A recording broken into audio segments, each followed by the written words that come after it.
Abdul Kurbazun Tafilatet, Wadanabet, Mahu, Hadis, Aisha, Inakalu, Anuki Fiena Aishu Shukalu, Wakul Aishukalu, Naata Kuna Pikalu, Anuki Feragun Shukalu, Wakalu Kalu Feragun Shuni, Anuki Wahid Kakalu, Wakalu Kalu Wahid Mani, Nuk Aikilu, NGU, Kama Feragun Shukalu, Hubkama Feidu, Nuk Aikilu, Ahuenu, Kudik, Nuka Fizi Fikalu, Kama Atawukama Kafazi Kalunde, Amidu Fikalu, Anuki Kaba Hawa Hood, Kalu Kalu Nanuki, Kalu Yaku, Nuk Aikilu, Kalu Bamu, Nuk Atmilu. Begin all prayers, thinkings, and deeds with who? Divine love in all. I am in the love of all, and all love is me. We are all in all. I am a part of all, and all is a part of me. I am one with all, and all is one with me. I could succeed as a part of all and fail as an individual. I can be all I wish in all, as long as my wish is to stay in all. I am never alone. All is I am. All can I can. All does I do. Who am I? My own thing. Who am I? All right. So we'll just get started with where we're at right now, and whoever pulls up, you know, they land their craft at this station. Let me just say, let's begin with the sacred wisdom of the Grand Hadafa Tehuti, scroll written by Master Teacher Amin Nubi the Akhtar, also known as Malachi York. So let us begin.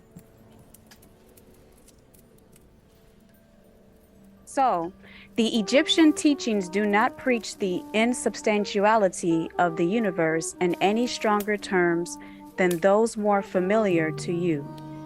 Although their presentation of the subject may seem somewhat more startling, anything that has a beginning and an ending must be, in a sense, unreal and untrue, because there is no real beginning or ending in all.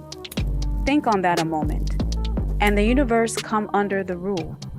In all schools of thought, from the absolute point of view, there is nothing real except all, no matter what terms we may use in thinking of or discussing the subject.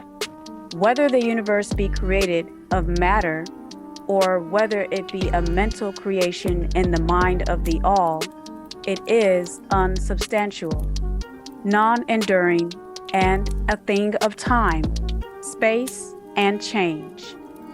We want you to realize this fact thoroughly before you pass judgment on the Egyptian conception of the mental nature of the universe. Think over any and all of the other conceptions and see whether this be not true of them. Is not their God eternal? Is not their Allah ever living? But the absolute point of view shows merely one side of the picture. The other side is the relative one. Absolute truth has been defined as things as the mind of God knows them, while relative truth is things as the highest reason of mortals overstands them. In fact, is not both of them from and of God, and the very concept of God and all other things? And so, while the all, the universe, must be unreal and illusionary, a mere dream or result of meditation, nevertheless, to the finite minds forming a part of that universe and viewing it through mortal faculties, the universe is very real indeed, and must be so considered. In recognizing the absolute view, we must not make the mistake of ignoring or denying the facts and phenomena of the universe as they present themselves to our mortal faculties. We are not all, remember, but in the all. If God did not write his own holy Bible, who would know he existed and how? To take familiar illustrations, we all recognize the fact that matter exists to our senses. We will fare badly if we do not.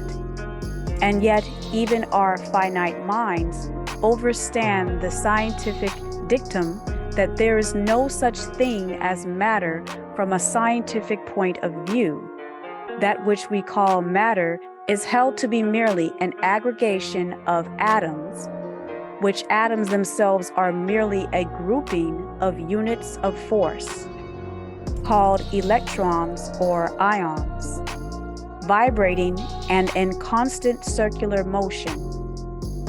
We kick a stone and we feel the impact. It seems to be real, notwithstanding that we know it to be merely what we have stated above. But remember that our foot, which feels the impact by means of our brains, is likewise matter, so constituted of electrons, and for that matter, so are our brains. And at the best, if it were not by reason of our mind, we would not know the foot or stone at all.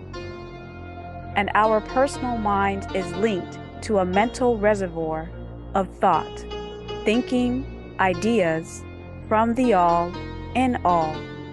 Then again, the ideal of the artist or sculptor, which he is endeavoring to reproduce in stone or on canvas, seems very real to him. So do the characters in the mind of the author or dramatist, which he seeks to express so that others may recognize them.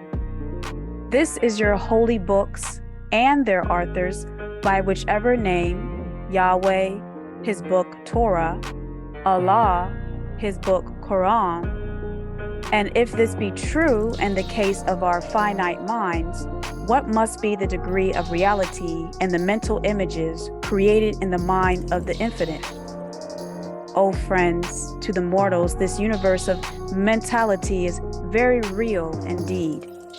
It is the only one we can ever know.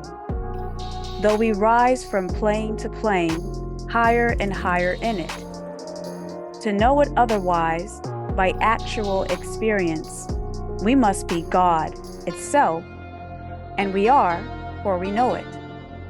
It is true that the higher we rise in the scale, the nearer to the mind of God we reach and become as you become all experiences.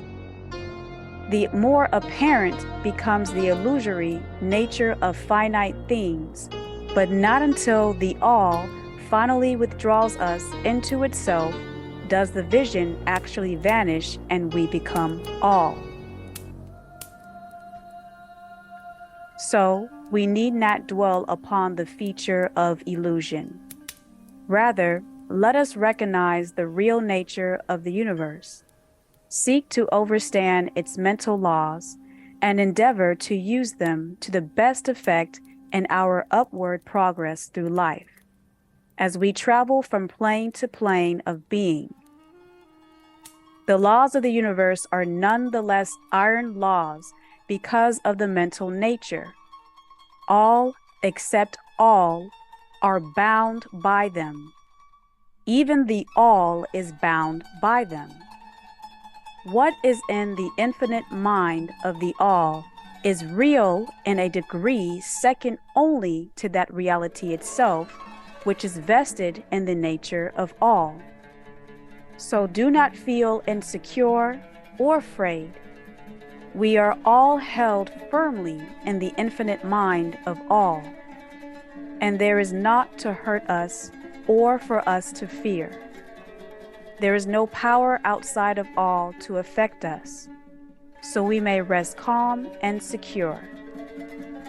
There is a world of comfort and security, and this realization, when once attained, then calm and peaceful do we sleep, rocked in the cradle of the deep, resting safely on the bosom of the ocean of infinite mind, which is the all. In all, indeed, do we live and move and have our being. Matter is none the less matter to us. While we dwell on the plane of matter, although we know it to be merely an aggregation of electrons or particles of force vibrating rapidly and gyrating around each other in the formations of atoms. The atoms in turn vibrating and gyrating, forming molecules, which later in turn form larger masses of matter. Nor does matter become less matter.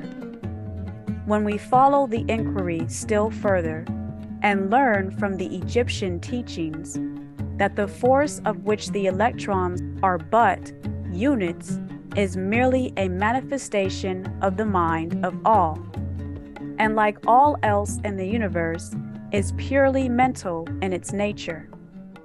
While on the plane of matter, we must recognize its phenomena. We may control matter as all masters of higher or lesser degree do, but we do so by applying the higher forces. We commit a folly when we attempt to deny the existence of matter in the relative aspect. We may deny its mastery over us, and rightly so, but we should not attempt to ignore it in its relative aspect, at least so long as we dwell upon its plane.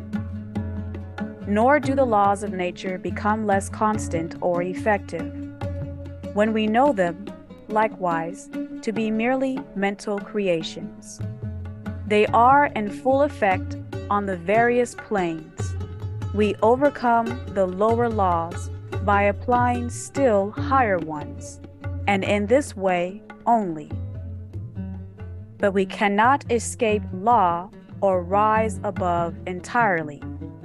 Nothing but all can escape law, and that's because the all is the law and all itself, from which all laws emerge.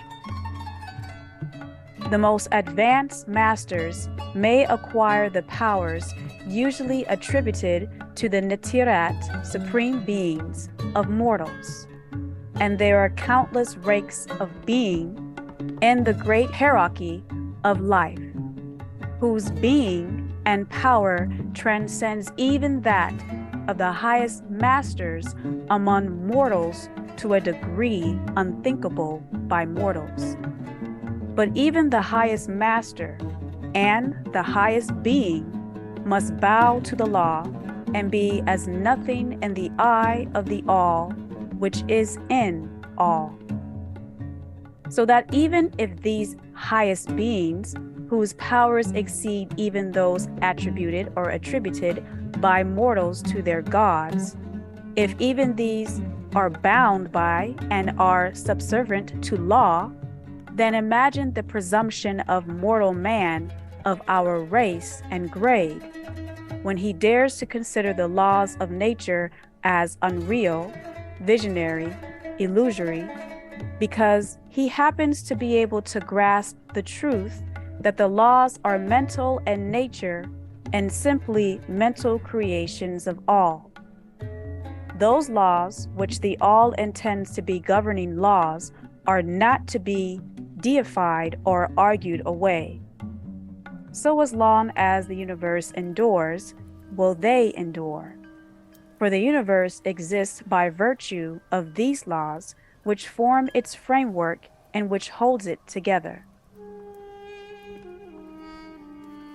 The Egyptian doctrine of mentalism, while explaining the true nature of the universe upon the doctrine that all is mental, does not change the scientific conceptions of the universe, life, or evolution.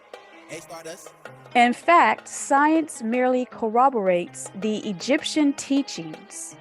The latter merely teaches that the nature of the universe is mental, while modern science has taught that it is material, or of late that it is energy at the last analysis.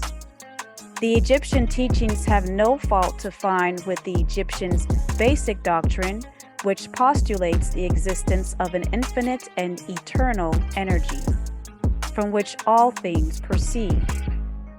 In fact, the Egyptians recognized this thousands of years ago. The highest outside statement of the workings of the natural laws that have been promulgated, the line of the Egyptian teachings always with the addition of their own doctrine that his energy is the energy of the mind of all. With the Ankh, master key of the Egyptian doctrine, the student of the ancient Egyptian order will be able to unlock many doors of the inner doctrine conceptions of the great master teacher Atum Re, whose work shows the results of the preparation of his previous incarnations. His teachings regarding evolution and rhythm are in perfect agreement with the Tehuti teachings regarding the doctrine of rhythm. So, the student of Tehuti need not lay aside any of his cherished scientific views regarding the universe. All he is asked to do is grasp the underlying doctrine of all is mind. The universal is mental, held in the mind of all. He will find that the other 8 of the 9 doctrines will fit into his scientific knowledge and will serve to bring out obscure points and throw facts and blind corners. This is not to be wondered at. When we realize the influence of the Egyptian thought on the early philosophers of Greece, upon whose foundations of thought the theories of modern science largely rest. The acceptance of the first Egyptian doctrine, mentalism, is the only great point of difference between modern science and Egyptian students. And science is gradually moving towards the Egyptian position in its groping in and putting out the blind light of confusion and untruth. For a way out of the labyrinth of light into which it has wandered in its search for a reality to be blinded by religious beliefs. The purpose of this degree is to impress upon the minds of our students the fact that, to all intents and purposes, the universe and its laws and its phenomena are just as real, so far as mortals are concerned, as they would be under the hypotheses of materialism or energism. Under any hypotheses, the universe in its outer aspect is changing, and therefore devoid of substantiality and reality. But note the other pole of the truth. Under any of the same hypotheses, we are compelled to act and live as if the fleeting things are real and substantial. With this difference, always, between the various hypotheses, that under the old views, mental power was ignored as a natural force of evil. If we speak to our ancestors, we are doing voodoo. If they call on the dead man as saints, this is communication. While under mentalism, it becomes the greatest natural force to link with your own blood family as gods of your seed.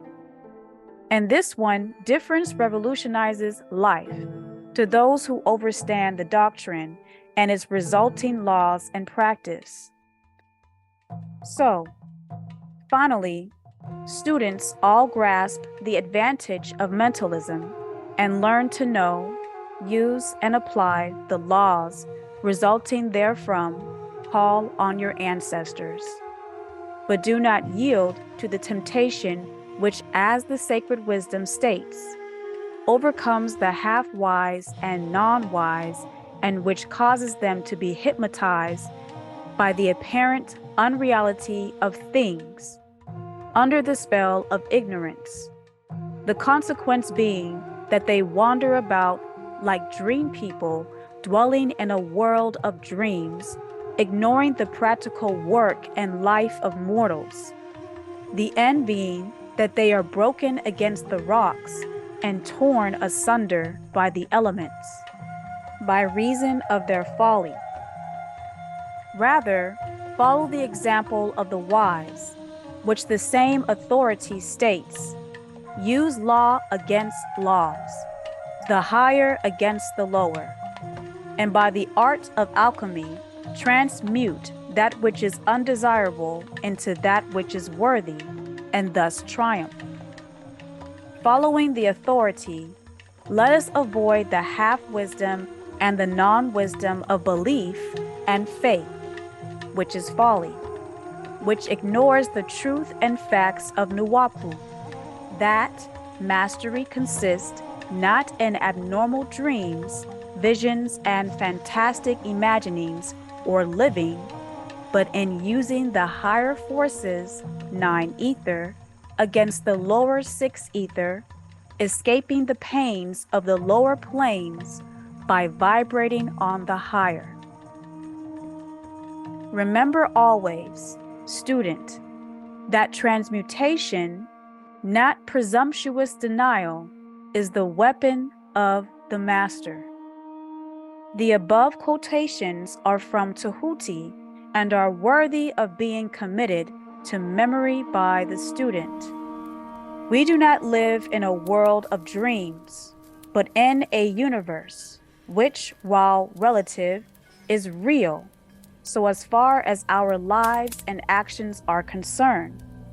Our business in the universe is not to deny its existence, but to live using the laws to rise from lower to higher living on, doing the best that we can under the circumstances, arising each day as the sun, Atum Ra, Atum Re, and living through the day as Atun Ra, so far as is possible, to our highest ideas and ideals, and going to rest as Amun Re. The higher authorities and our own intuitions teach us that we will make no mistake in living up to the best that is in us, so far as is possible, and realizing the universal tendency in the same direction in spite of apparent evidences to the contrary. We are all on the path, and the road leads upward ever, with frequent resting places. Read the message of the sacred wisdom and follow the example of the wise Tehuti, avoiding the mistake of the half-wise and unwise who perish by reason of their folly and religion.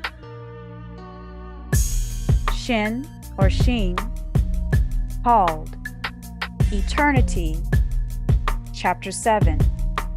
I wanted to stop right here because we're about to go to a new chapter and see if anybody had any questions, concerns, comments. Does anybody have a question? Anybody got some comments, some add-ons, or everybody's just chilling, absorbing the information? Well, let's continue. The all is in all. While the all is in all, it is equally true that all is in all. To him who truly understands his truth, right wisdom has come in the form of right knowledge.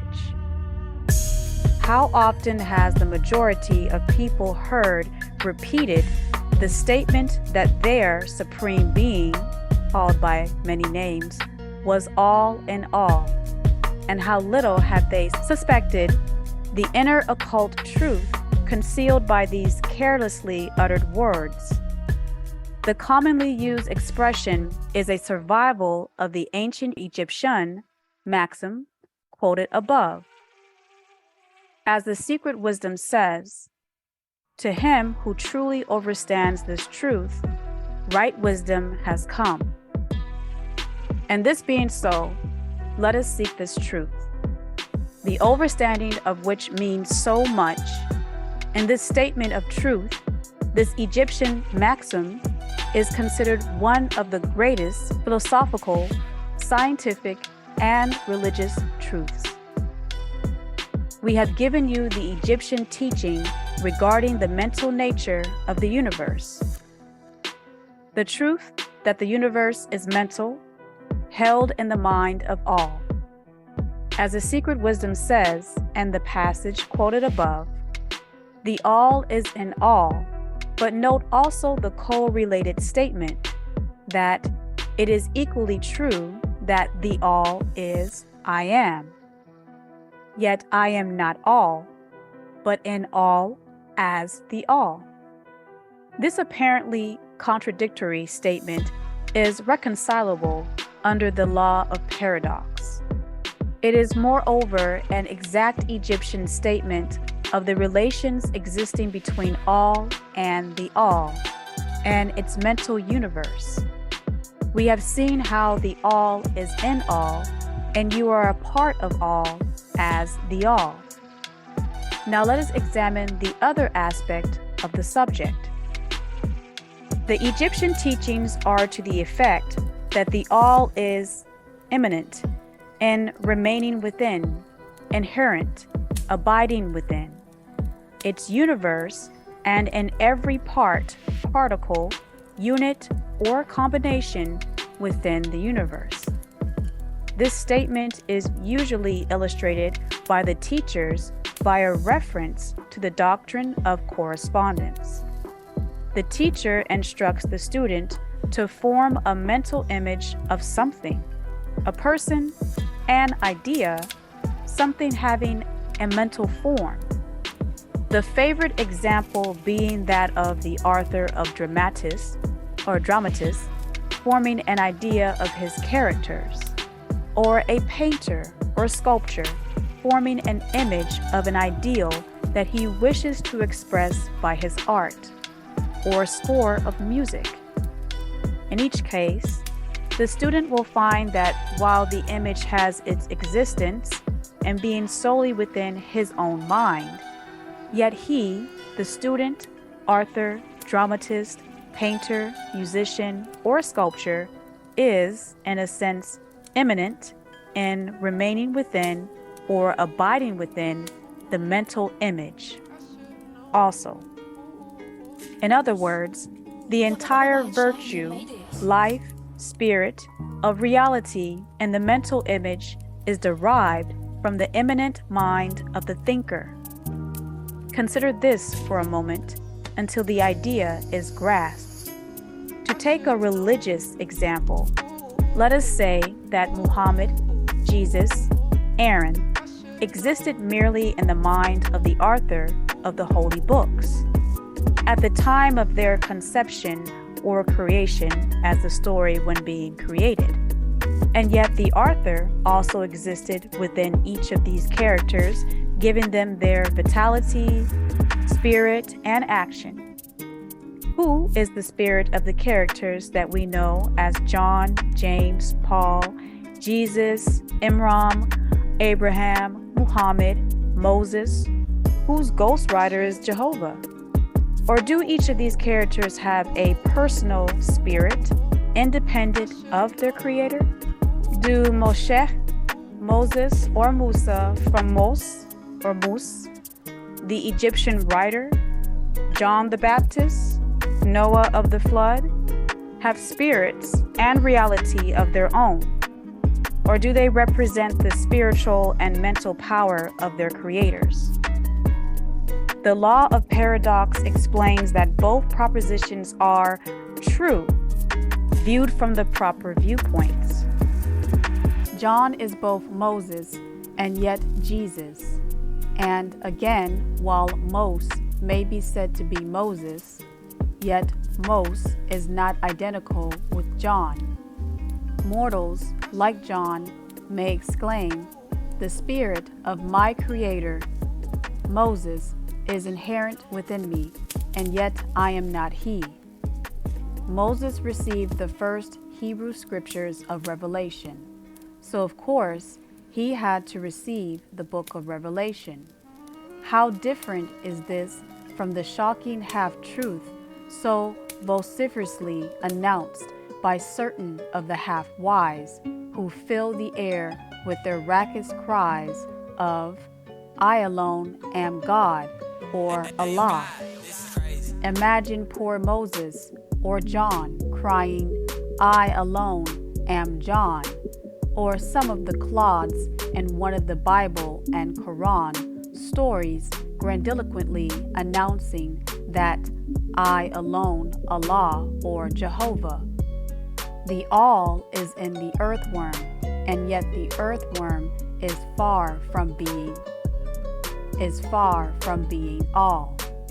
And still the wonder remains that though the earthworm exists merely as a lowly thing, created and having its being solely within the mind of the all, yet the all is immanent in the earthworm and in the particles that go make up the earthworm. Can there be any greater mystery than this of the all is in all, and the all in all? The student will, of course, realize that the illustration given above are necessarily imperfect and inadequate, for they represent the creation of mental images and finite minds, while the universe is a creation of infinite mind, and the difference between the two poles separate them. And yet, it is merely a matter of degree. The same doctrine is in operation. The doctrine of correspondence manifests in each, as above, so below, as below, so above. No above, no below. The real truth, all is all.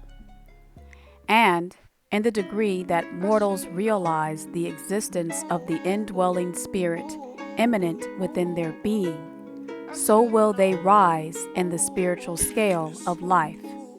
This is what spiritual development means: the recognition, realization, and manifestation of the spirit within. Try to remember this last definition, that of spiritual development. It contains the truth, right knowledge, nuapu.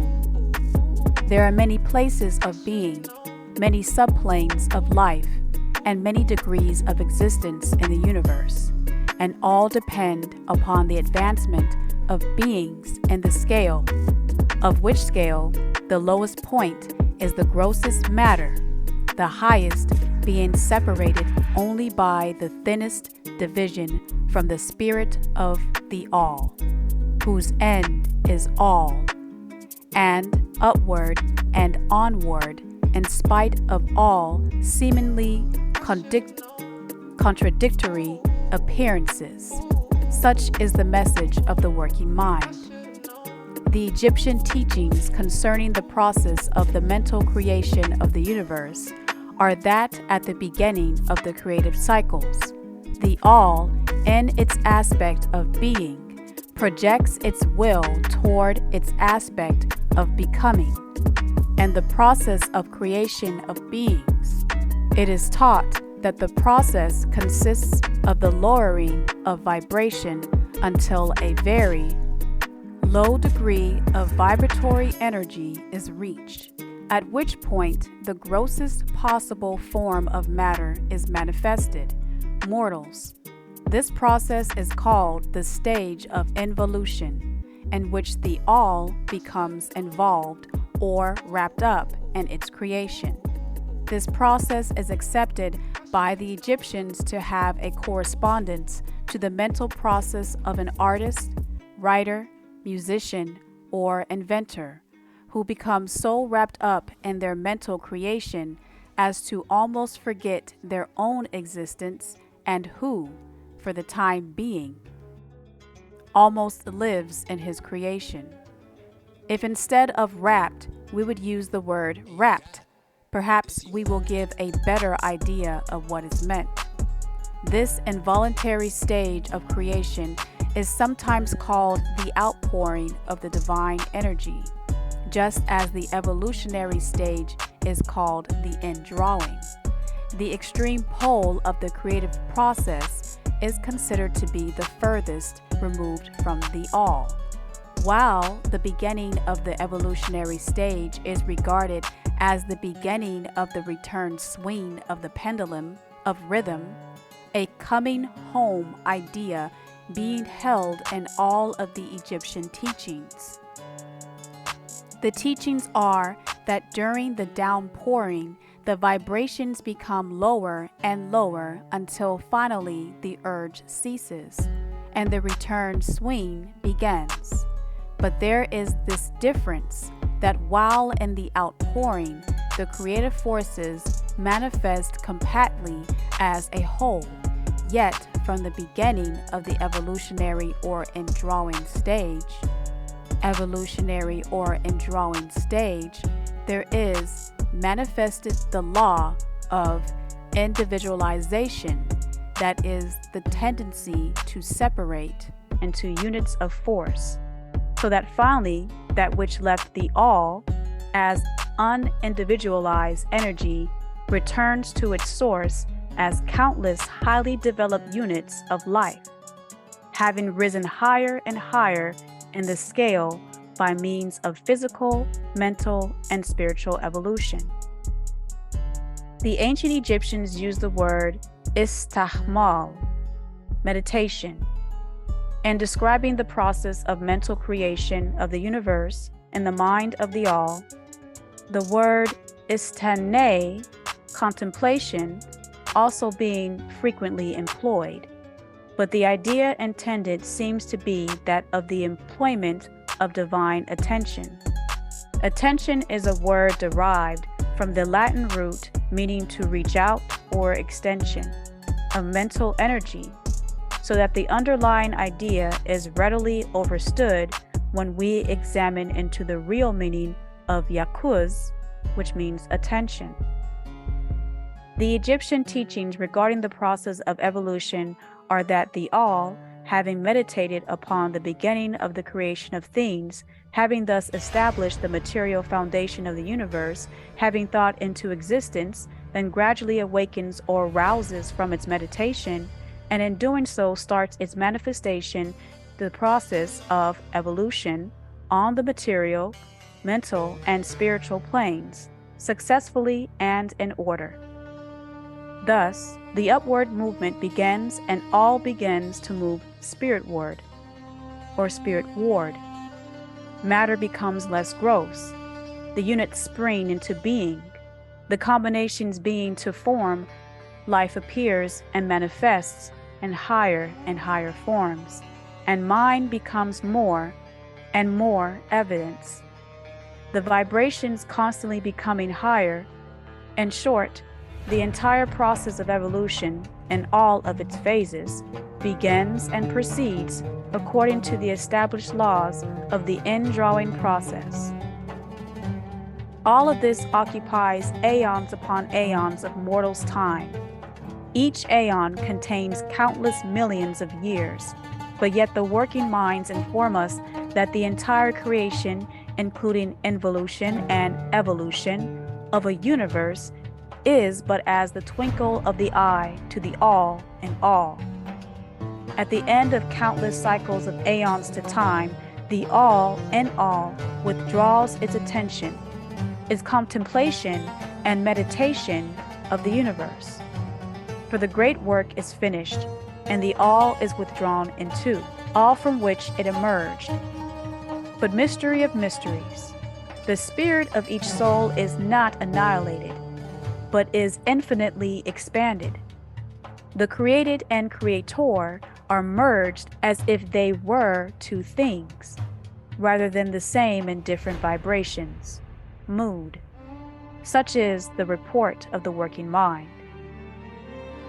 The above illustration of the meditation and subsequent awakening from meditation of the all is, of course, but an attempt of the teachers to describe the infinite process by a finite example, and yet as below, so above. The difference is merely in degree, and just as the all arouses itself from the meditation upon the universe, so does mortals, in time, cease from manifesting upon the material plane and withdraws themselves more and more into the indwelling spirit, which is indeed the divine ego. There is one more matter of which we desire to speak in this degree, and that comes near to an invasion of the metaphysical field of speculation. Although our purpose is merely to show the fertility of such speculation, we allude to the question which inevitably comes to the mind of the thinkers who have ventured to seek the truth. Question: why does the all create universes? The question may be asked in different forms, but the above is the gist of the inquiry. Mortals have striven hard to answer this question, but still there is no answer worthy of the name in their monotheistic beliefs. The true answer is the all can want to create in its likeness, but the all is not all. All is, was, and will be, and with that fact does not need to create or make. That is another religion. The need for a God to create things for his play toys, to abuse, kill, make sick, watch them age and suffer, give them diseases, rape them, store them, hurt after hurt. No, that's not goodness as an all. That can't be a loving God. Allah? Yahweh? The all is I am. There is no room for creating or making in that reality. All has always been, was, and is all. Some have imagined that the all had something to gain by creating, but this is absurd. For what could the all gain that it did not already possess? What could it feel that it has not already felt? Others have sought the answer in the idea that the God wished something to love, and others that if created for pleasure or amusement, or because it was lonely, or to manifest its power, all puerile explanation and idea belonging to the childish period of thought. Others have sought to explain the mystery by assuming that the God found itself compelled to create by reason of its own internal nature, its creative instinct. This idea is in advance of the others, but its weak point lies in the idea of all being compelled by anything, internal or external. If its internal nature or creative instinct compelled it to do anything, then the internal nature or creative instinct would be the absolute instead of all. And so accordingly, that part of the proposition fails. And yet, all does not create and manifest. All in all, and finds no kind of satisfaction in so doing, for all needs no pleasure or satisfaction. And it is difficult to escape the conclusion that in some infinite degree, it must have what would correspond to an inner nature or creative instinct in mortals, which correspondingly infinite desire and will. But it does not. It needs not. For as all, it has all and can't need. It could not act unless it willed to act, which is human feelings. And it will not will to act unless it desired to act. And it would not desire to act unless it obtained some satisfaction thereby. You see, mortals create their own God in their own image after their own likeness. And all of these things would belong to an inner nature and might be postulated as existing according to the law of correspondence. But still we prefer to think of all as acting entirely free from any influence, internal as well as external. That is the problem which is at the root of difficulty, and the difficulty that is at the root of the problem.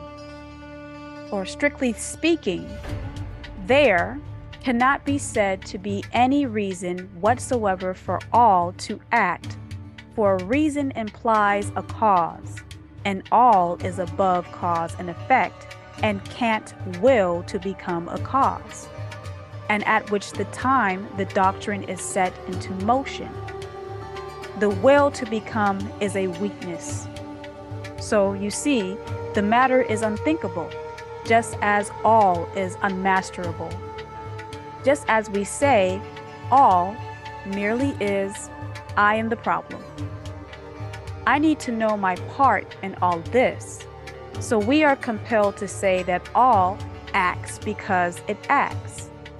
At the least, all is all reason in itself, all law in itself, all action in itself. And it may be said, truthfully, that all is its own reason, its own law, its own act, or still further, that all, its reason, its act, its law, are all being names for the same thing. In the opinion of those who are giving you this present degree, the answer is locked up in inner self of the all, and you already have the master key. You exist, along with its secret of being.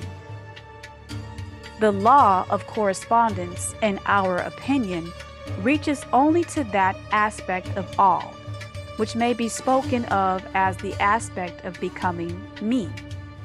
Back of what that aspect is, the aspect of being me, in which all laws are lost in law.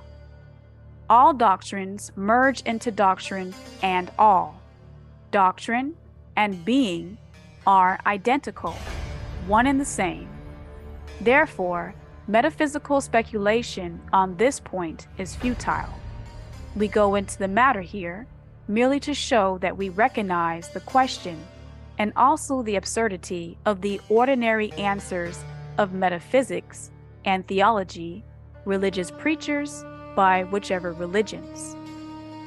In conclusion, it may be of interest to our students to learn that while some of the ancient and modern Egyptian teachers have rather inclined in the direction of applying the doctrine of correspondence to the question, with the result of the inner nature conclusion, still the legends have that Tehuti, the Great, when asked this question by his advanced students, answered them by pressing lips tightly together and saying not a word, indicating that there was an answer and that each of them are that very answer.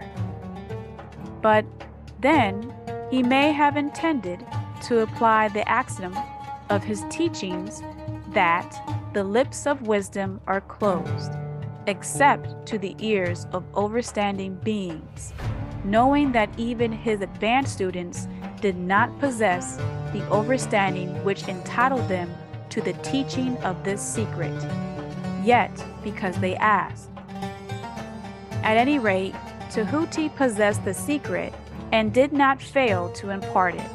And so far as the world is concerned, the lips of Tehuti are closed regarding it. And where the great Tehuti hesitated to speak, what mortal may dare to teach? But remember the answer to this problem, and indeed there is an answer. The truth remains that while the all is in all, it is equally true that the all is in all. The teaching on this point is emphatic, and we may add the concluding words of the quotation: "To him who truly overstands this truth hath come great, key to the doorway of all things. Realize who and what you are, but don't tell the fool, for he will prosecute you for this truth."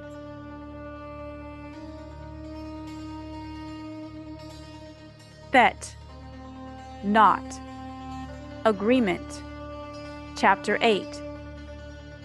The Planes of Correspondence. As above, so below. As below, so above. Sounds nice, but is not true in all, but very true in the all. The great second Egyptian doctrine embodies the truth that there is a harmony agreement, and correspondence between the several planes of manifestation, life, and being. This truth is a truth because all that is included in the universe emanates from the same source, and the same laws, doctrines, and characteristics apply to each unit or combination of units of activity as each manifests its own phenomena upon its own plane. For the purpose of convenience of thought and study, the Egyptian teachings considers that the universe is divided into three great classes of phenomena, known as the three great planes, namely 1. The great ethereal plane, 2. The great soul plane, and 3. The great spiritual plane. These divisions are more or less artificial and attributory. For the truth is that all of the three divisions are but ascending degrees of the great scale of spiritual life, the lowest point of which is undifferentiated matter, called ether, the atomic number H for 1, as in hydrogen, the lightest form of matter. But 1 degree beneath it, we find E, also for 1 as in ether, and the highest point, that of soul, the emotional plane. And moreover, the different planes shade into each other, so that no hard and fast division may be made between the higher phenomena of the ethereal and the lower of the spiritual, or between the higher of the soul and the lower of the ethereal. In short, the three great planes may be regarded as three great groups of degrees of expression, which works on the physical plane. While the purposes of this scroll do not allow us to enter into an extended decision or discussion of or explanation of the subject of these different planes, still, I think it well to give a general description of the same at this point. At the beginning, we may as well consider the question so often asked by the neophyte, who desires to be informed regarding the meaning of the word plane, which term has been very freely used and very poorly explained. In many recent works upon the subject of spiritualism, the question is generally about followers. Is a plane a place having dimensions, or is it merely a condition or state? I answer, no, not a place, nor an ordinary dimension of space, and yet more than a state or condition. It may be considered as a state or condition, and yet the state or condition is a degree of dimension, and a scale subject to measurement. Somewhat paradoxical, is it not? But let us examine the matter. A dimension is a measure in a straight line, relating to measure, etc. The ordinary dimensions of space are length, breadth, and height, or perhaps length, breadth, height, thickness, or circumference. But there is another dimension of created things, or measure in a straight line, known to spiritualism, and to scientists as well, although the latter has not yet applied the term dimension to it, and this new dimension, which, by the way, is the much speculated about fourth dimension, is the standard used in determining the degrees or planes. This fourth dimension may be called the dimension of vibration. It is a fact well known to modern science as well as to the Egyptians who have embodied the truth in their third Egyptian doctrine that everything is in motion, everything vibrates, nothing is at rest. From the highest manifestation to the lowest, everything and all things vibrate. Not only do they vibrate at different rates of motion, but as in different directions and in a different manner. The degrees of the rate of vibration constitute the degrees of measurement on the scale of vibrations. In other words, the degrees of the fourth dimension. And these degrees form what spiritualists call planes. The higher the degree of rate of vibration, the higher the plane, and the higher the manifestation of life occupying that plane. So that while a plane is not a place, nor yet a state or condition, it yet possesses qualities common to both. I shall have more to say regarding the subject of the scale of vibrations in our next degrees, in which we shall consider the Egyptian doctrine of vibration. You will kindly remember, however, that the three great planes are not actual divisions of the phenomena of the universe, but merely arbitrary terms used by the Egyptians in order to aid in the thought and study of the various degrees and forms of universal activity and spiritual life. The atom of matter, the unit of force, the mind of mortals, the being of the Netirat, are all but degrees in one scale, and all fundamentally the same. The difference between solely a matter of degree and the rate of vibration, all are creations of the all, and have their existence solely within the infinite mind of all.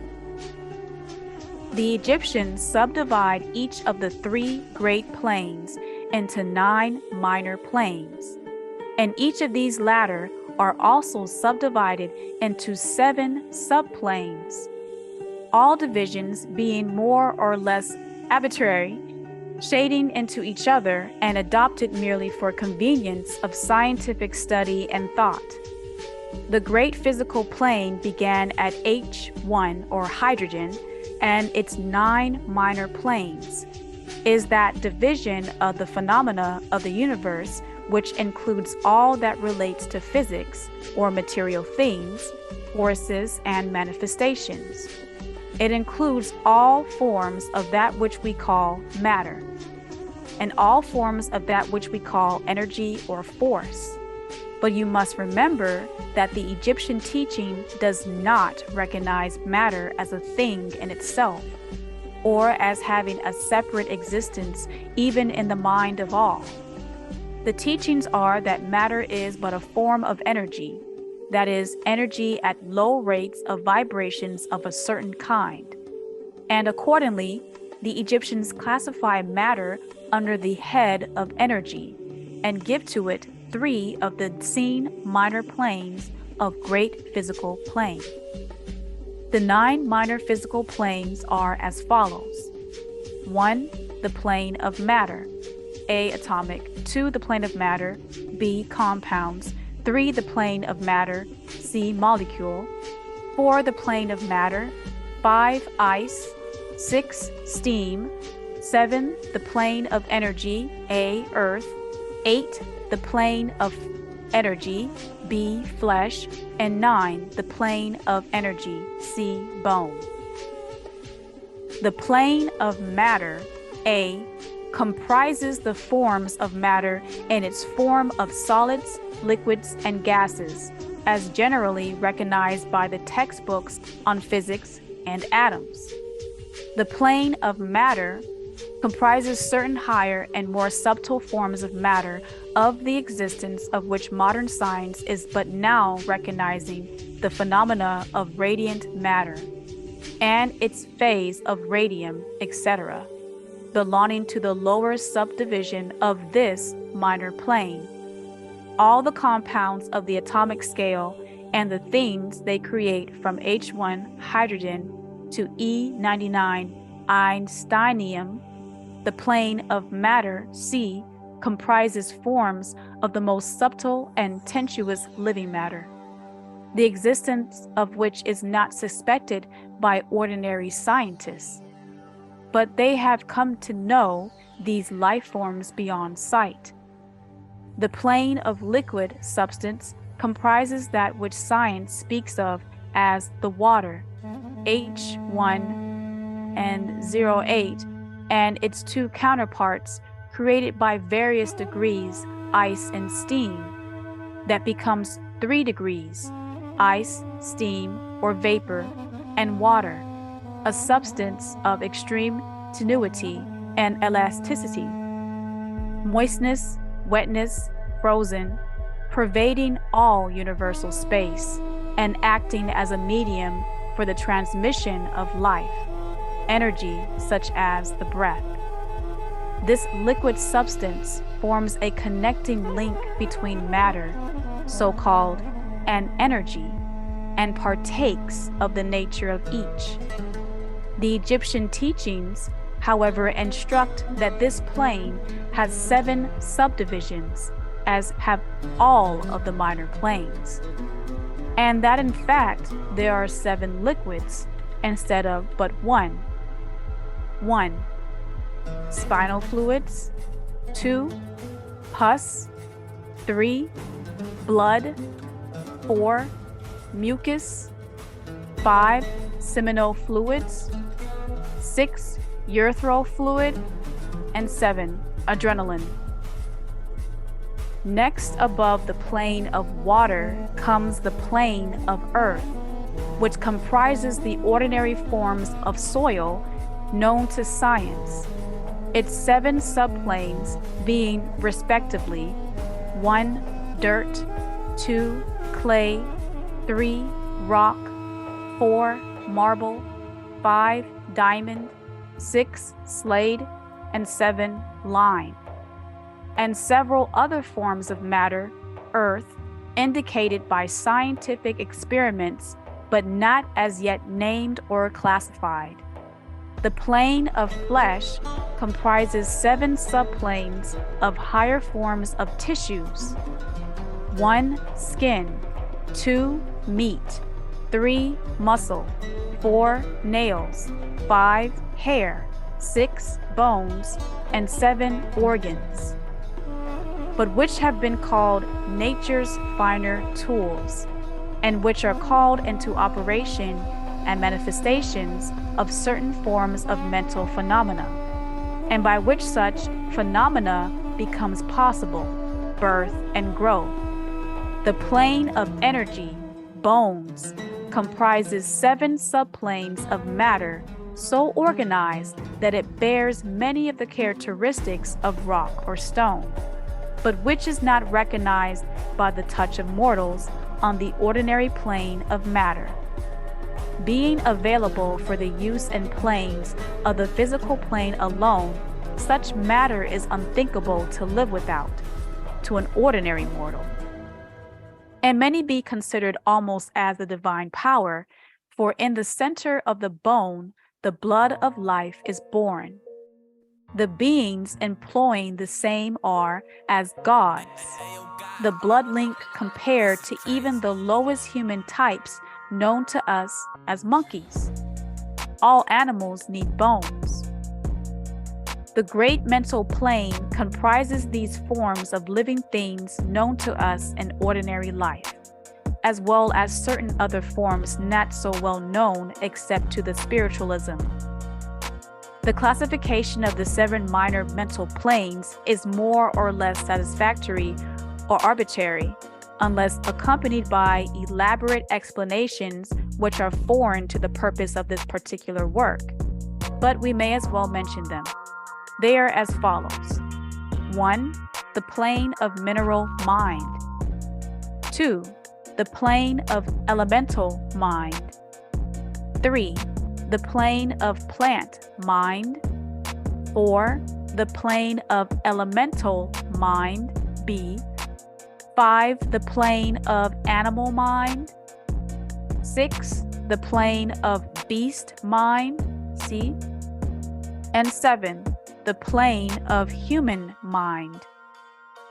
The plane of mineral mind comprises the states or conditions of the units or entities or groups and combinations of the same which animate the forms known to us as minerals, chemicals, etc.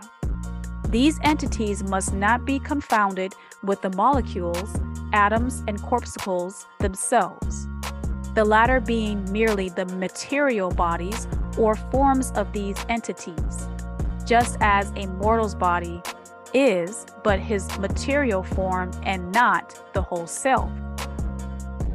These entities may be called souls, spirits, etheric body in one sense, and are living beings of a low degree of development, life, and mind, just a little more than the units of living energy, which comprise the higher subdivisions of the highest physical plane. The average mind does not generally attribute the possession of the mind, soul, or life to the mineral realm, but all spiritualists recognize the existence of the same, and modern science is rapidly moving forward to the point of view of the Egyptian in this respect. The molecules, atoms, and corpuscles have their loves and hates, likes and dislikes, attractions and repulsions, affinities and non-affinities, etc. And some of the more daring of modern scientific minds have expressed the opinion that the desire and will, emotions and feelings of the atoms differ only in the degree from those of mortals. We have no time or space to argue this matter here. All spiritualists know it to be a fact, and others are referred to some of the most recent scientific works for outside corroboration. There are the usual 7 subdivisions to this plane. The plane of elemental mind, A, comprises the state or condition and degree of mental and vital development of a class of entities unknown to the average mortal, but recognized to spiritualists. They are invisible to the ordinary senses of mortal, but nevertheless exist and play their part of the drama of the universe. Their degree of intelligence is between that of the mineral and chemical entities on the one hand, and of the entities of the plant religion on the other. There are 7 subdivisions to this plane also.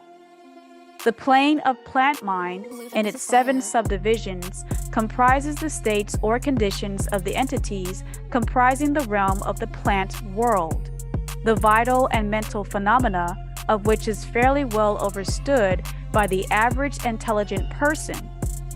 Many new and interesting scientific works regarding mind and life in plants having been published during the last decade. Plants have life, mind, and souls, as well as the animals, mortal and supermortals. The plane of elemental mind, B, and its 7 subdivisions, comprises the states and conditions of a higher form of elemental or unseen entities, playing their part in the general work of the universe. The mind and life of which form a part of the scale between the plane of plant mind and the plane of animal mind, the entities partaking of the nature of both. The plane of animal mind and its 7 subdivisions comprises the states and conditions of the entities, beings, or souls animating the animal forms of life, familiar to us all.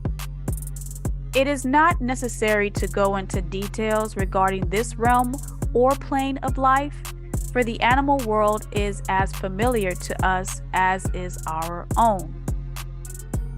The plane of beast mind, C, and its 7 subdivisions comprises those entities or beings out of control visible, as are all such elemental forms, which partake of the nature of both animal and human beast. The devil is a human beast, he kills to rule. The lowest forms are semi-human, and yet intelligence is the killer mind of the beast. The human animal, a savage, uncaring for others. The plane of human mind in its 7 subdivisions comprises those manifestations of life and mentality which are common to mortal, and the various grades, degrees, and divisions. In this connection, we wish to point out the fact that the average mortal of today occupies but the fourth subdivision of the plane of the human mind, and only the most intelligent have crossed the borders of the fifth subdivision. It has taken time to reach this stage, and it will take more time to move on to the sixth, seventh subdivisions and beyond. But remember that there have been many who have passed through these degrees and then on to higher planes, the ninth. Our own race is the ninth, with stragglers from the ninth, which has set foot upon the path. And then there are a few advanced souls of our own race who have outstripped the masses, who have passed on to the eighth and ninth division, and some few being still further on. The mortal of the sixth division will be the supermortal. He of the seventh will be overmortal, the God being. In our consideration of the 7 minor mental planes, we have merely referred to the 3 elementary planes in a general way. I do not wish to go into this subject in detail in this work, for it does not belong to the part of the general teachings.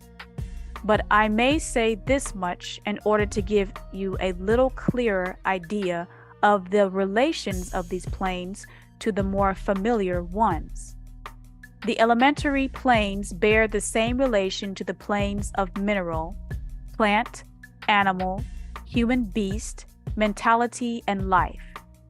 Between the several other planes, certain forms of development being attained therein.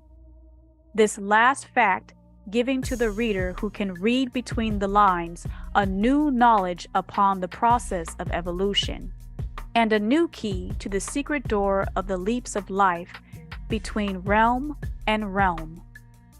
The great realms of elementals are fully recognized by all spiritual, and esoteric writings are full of mention of them.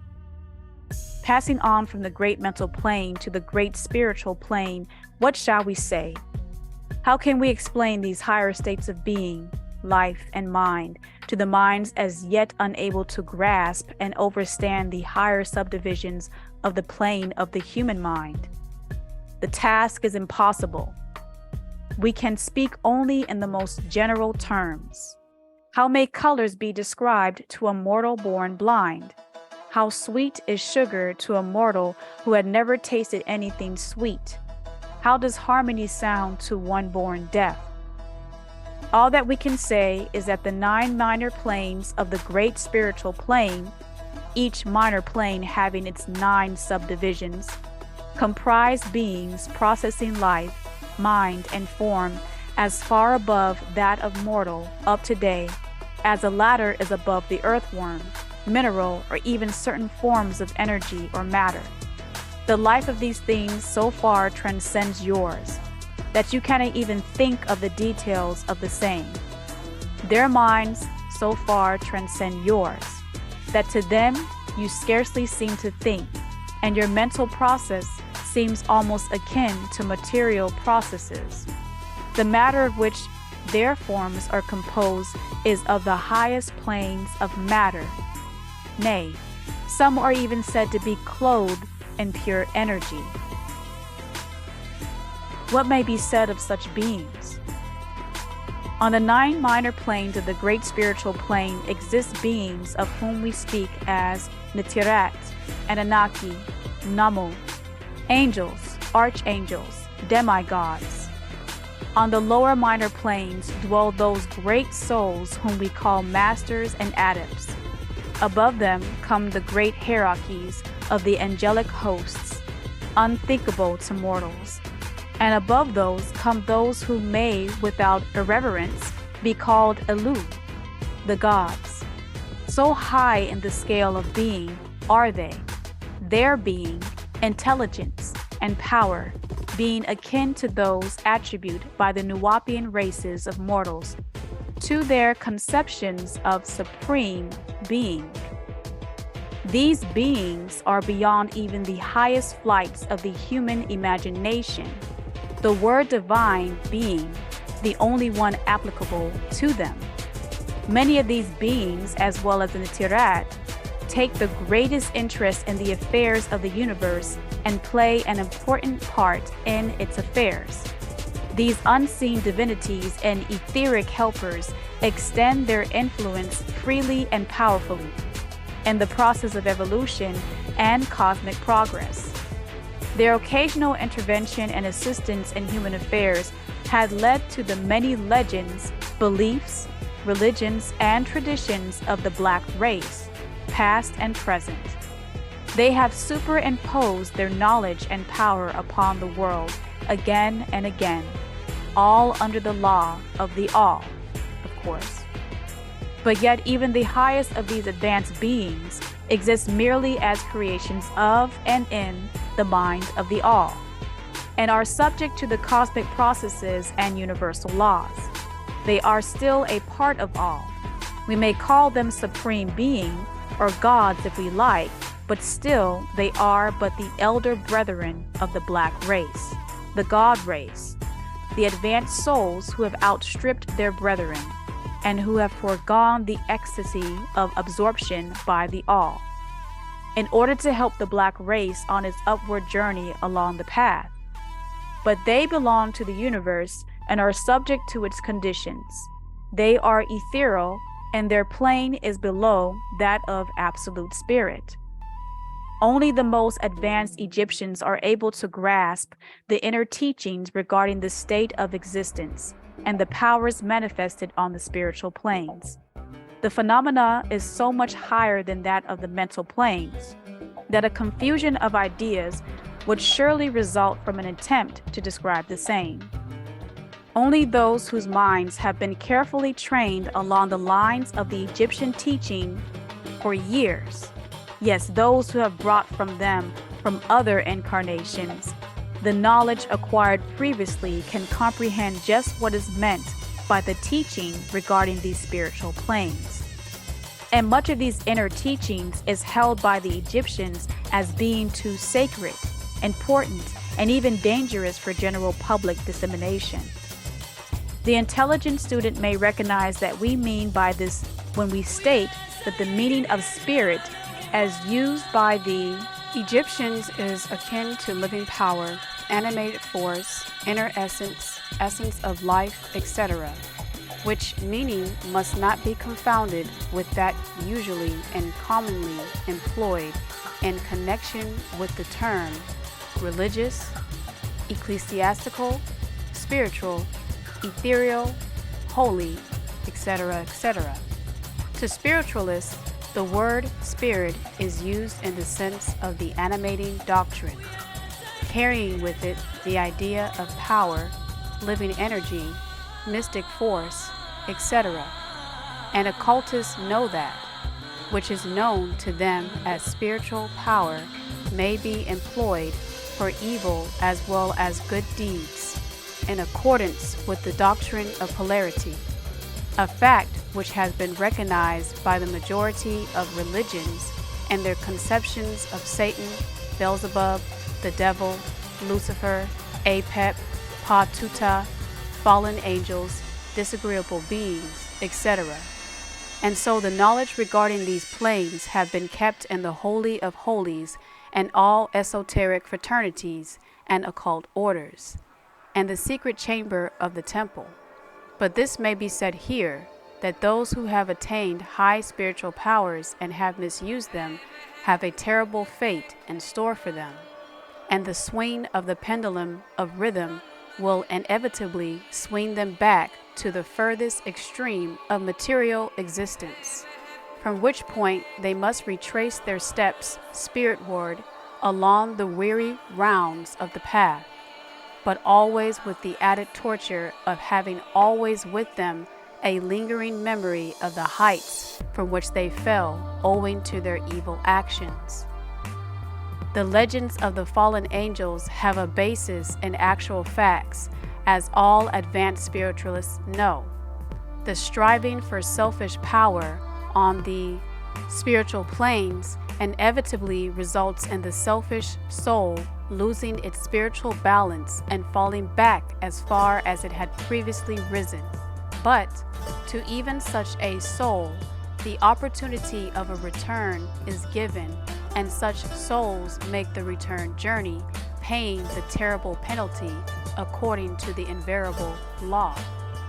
In conclusion, I would again remind you that according to the doctrine of correspondence, which embodies the truth, as above, so below, as below, so above, all of the 9 Egyptian doctrines are in full operation on all of the many planes, physical, mental, and spiritual. The doctrine of mental substance, of course, applies to all the planes, for all are held in the mind of the all. The doctrine of correspondence manifests in all, for there is a correspondence, harmony, and agreement between the several planes. The doctrine of vibration manifests on all planes. In fact, the very differences that go to make the planes arise from vibration, as we have explained. The doctrine of polarity manifests on each plane, the extremes of the poles being apparently opposite and contradictory. The doctrine of rhythm manifests on each plane, the movement of the phenomena having its ebb and flow, rise and flow, incoming and outgoing. The doctrine of cause and effect manifests on each plane, every effect having its cause and every cause having its effect. The doctrine of gender manifests on each plane, the creative energy being always manifest and operating along the lines of its masculine and feminine aspects. As above, so below. As below, so above. This centuries-old Egyptian axiom embodies one of the great doctrines of universal phenomena. As we proceed with our consideration of the remaining doctrines, we will see even more clearly the truth of the universal nature of this great doctrine of correspondence. Well, we're going to stop at this right here so that next time we'll start at chapter 9. It's that time, right? Sure. Sure. All right. Anybody got anything you want to say, comments or anything to add on or ask before we close out for the shadow hour? How had everybody that showed up? I know that certain people show up and certain people are here. However, good to see y'all. Likewise, family. Sure. So any comments? Anybody want to say anything? This was it says a lot. It said a lot of deep stuff in here about this stuff. So y'all listen back. Make sure you repeat and listen to this one when we edit it and bring it back out. Make sure you constantly listen to it so you can understand certain things, because it answers a lot of questions that I hear people ask a lot based on soul, spirit, based on the all in different stages, and the elements on the other side of the hydrogen, etc. He's going in on these things. So if you can listen to it, it'd be dope. Cool. Yeah, it was just interesting to me about the part when it was breaking down the plants have a mind. That's interesting because you can communicate with plants, but I think I'm like, what type of mind is it? What how intelligent of a mind does the plant have? That's what I was just thinking about. It's very intelligent in its own level. It's basically information. Remember, I explained to y'all about the electromagnetic field around your body called Hela reaching out, and all things such as plants, crystals, minerals, everything has the electromagnetic fields around them. And when those fields touch your field, it perceives information. Although you can't read the information right now in the state of mind that you are in, because of the cloudiness of your energy and motion, your emotion at this point, then you will not know about the information offhand. Although your subconscious or let's say your ethereal you is reading most of these information. You pick up a fruit, you pick up a berry, for instance, and you look at it and you say it look good. Then some tell you, it's dangerous, but then you're not reading it correctly, so it just comes up as a question. It might be dangerous, but it doesn't. It look, maybe not, maybe a little bit, and you take it, right? That is the information from that fruit to you, from that plant to you. Then when you get sick, you'll be like, damn, I knew it. You follow that? So it's a whole different level of mind, not your type of perception, not your imaginary mind that imagine things and create scenarios for you out of fear or out of trying to stay away from danger or fear. So you create these, perceptions that you do in your own mind, whereas everything around you is reality, and it always exudes or gives information to you. Crystals as well, other people as well, the earth, everything. When you're in tune again, and when your emotions are no longer scattered about or jumbled tightly within you, causing friction or blinding you, when you have them all still in that peace, you'll be able to understand that particular, statement as far as these different levels of mind. The mineral mind, for instance, you understand that, or the, animalistic mind. That's the one that most people react to. That's from within them, and they can relate to it based on the nature of the animals outside that they study, right? So that's basically all things when it says the universe or all is mind and mental. So that means that everything water has its mind. You know what I mean? Everything. But don't think that it has mind like you, like in the way that you're trying to imagine, because we have deceptive way of creating, we can deceive ourselves a lot because we're not living in the right state. We're not aligned yet, so perfectly aligned yet, and there are still parts of us that has to be fixed, right? You still have many parts of you that has to be corrected or transfigured again into its proper form.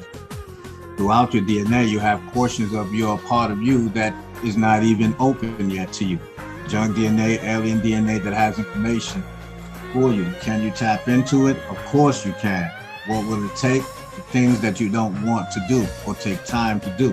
That's what it'll take. The things that right now, the way your state of mind is, will feel very uncomfortable to you. I'm not talking about physical damage and hurting yourself physically or anything like that. I'm talking about that, that long journey on a short path, that spiritual journey, and what it takes to get there.